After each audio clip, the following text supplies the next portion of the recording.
विरलता है कि आदि कवि वाल्मीकि जी ही इस कलयुग में गोस्वामी तुलसीदास जी के रूप में जन्मे और उन्होंने मानव जाति के उद्धार के लिए संवत 1631 में रामचरितमानस की कथा का आरंभ किया।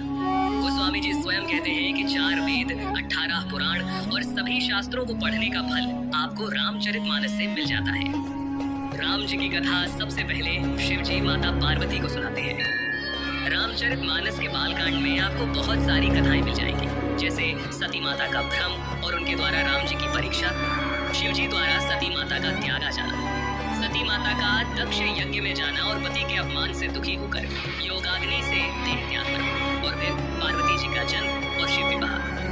परंतु राम जी के अवतार लेने के 2 मुख्य कारण रामचरितमानस में आप जान पाएंगे। पहला, मनु और शत्रुपा का 10,000 वर्षों तक का कठिन तप, जहाँ वो प्रभु से कहते हैं कि हमें आप जैसा पुत्र प्राप्त हो, जिसके उत्तर में करुणा निधान भगवान कहते हैं, ऐसा ही हो हे राजन, मैं अपना समान कहाँ जाकर पहुंचूं,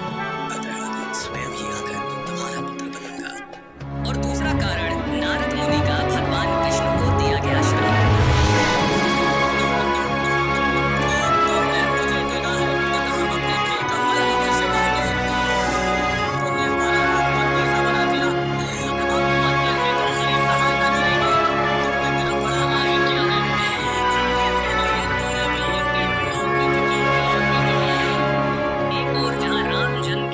बन रही थी,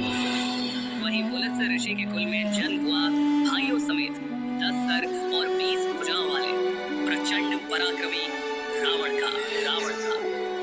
रावण और उसके भाइयों ने ब्रह्मा जी की तपस्या कर उनसे वरदान मांगा।